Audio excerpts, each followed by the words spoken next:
Hi everyone, welcome back to my channel. So in this podcast, I'm gonna explain about footnote of 11th aphorism. It is given in explanation to the term used in 11th aphorism called as dynamic, which has been quite sometimes used by Hahnemann, and specifically it is used in context to that of vital force. So in footnote, it's been clearly explained that there are some things happening in nature which we don't have a feasible explanation for. It's a really lengthy footnote. It's like 2 or 3 paragraphs. I'll be discussing about the main sentences which Hahnemann explained clearly about what he want to put forth about. So in this footnote, it has been given as materia peccans. Materia peccans means in 11th aphorism, it is clearly explained that disease has nothing to do with material causation of the disease. It is vital force itself that provides or say produces sensations and functions in result of something happening which is not suitable to that organism. So in the second paragraph of the footnote, it is explained what is dynamic influence. We see numerous events about us as results of the action of one substance in another substance without being able to recognize a sensible connection between cause and effect. So we can't say that if we don't understand what is the what is the reason between the cause and effect, what is the relation, we can't say that it doesn't exist. So he gives out some examples over here. He calls such effects dynamic virtual, that is such as result from absolute specific pure energy and action of one substance upon the other substance. These are due to the interactions between the energy plane. So we can't say that how moon revolves around the earth. We can't say that earth is holding moon to go around earth with some hands, or it's pulling away or pushing away earth, moon, like that. We can't say how is that huge bodies, how are that huge bodies being held without any visibly available reason why it is being held in that way. We say that there is a gravitational pull and everything, but most of the things in nature which are happening in such a dynamic plane are said to be due to the energy interaction. So is with the vital force and the disease. So this is the explanation and example he is given in one of the paragraph. And in other continuation, just as the energy of magnet attracting a piece of iron or steel is not material and it's not mechanical, we can see that two magnets attract with each other, or a magnet attracting an iron, a piece of iron or steel. We can't see any existing connection between that, but we can see that pull and we can feel that pull. So something which is felt but which can't be seen, we can't explain that it doesn't exist. So that is him explaining about this example in context with vital force. And not only that, he explains that similarly, how without any touch, a magnet is able to hold a piece of steel or iron. Similarly, a smallpox or say measles communicates to a near untouched healthy child in an invisible manner. That means dynamically. That is, it infects it at a distance without anything material from the infected child going or capable of going to one to be infected.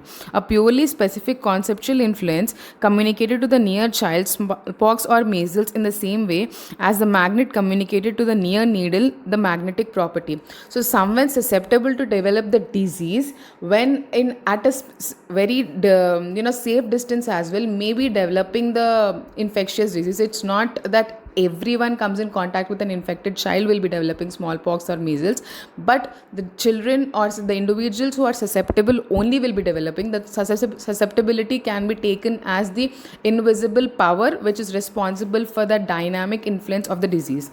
So in a similar way, the effect of medicines upon living man is to be judged.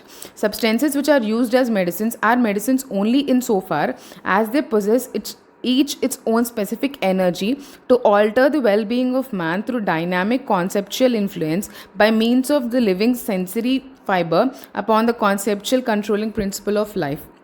So a medicine similarly, if we take silica or silesia, which is nothing but a sand, if we eat sand, definitely it will act because of the materialistic property of the components present in it. But the action produced by the dynamized, or say the process of dynamization, the result is different. So it is through this aspect we have to understand both the disease and medicine. They are dynamic and happening in energy plane, and it is highly individualistic concept as well.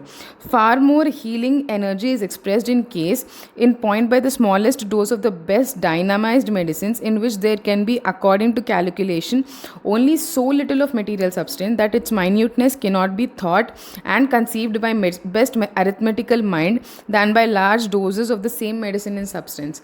We can measure the amount of given component in a sand according to, after differentiating it, it's into the components, but we can't say how such thing happens after potentization of silesia, because it has been raised to a dynamic point. It has been put forth, the materialistic dose has been reduced. Dynamization is such process where the material gets very much less and the dynamic power raised to such an extent we can't imagine and we can't measure with the existing equipment currently. So also he has given an example, why these minds are getting it so difficult after even witnessing so many things happening on a dynamic plane. So he also ends the footnote with an example that if one looks upon something nauseous and becomes inclined to vomit, did a material emetic come into his stomach which compels him to do antiperistaltic movement? Was it not solely the dynamic effect of the nauseating aspect upon his imagination?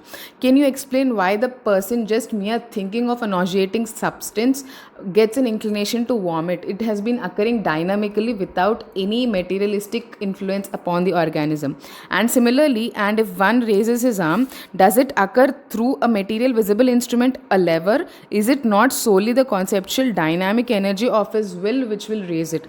So the just will of which is dynamic, which is not visible, which can only be felt, that will is responsible if we want to raise our hand, not any lever or something raising our arm. So this is a lengthy one but a worth it one. If you want to get understanding of it in a thorough way, I definitely advise you to go through the book. But this is something, a gist of the footnote I have put forth as simple as possible. So hope this podcast was helpful. If so, don't forget to subscribe to this channel. Till then, bye bye and have a good day. Bye.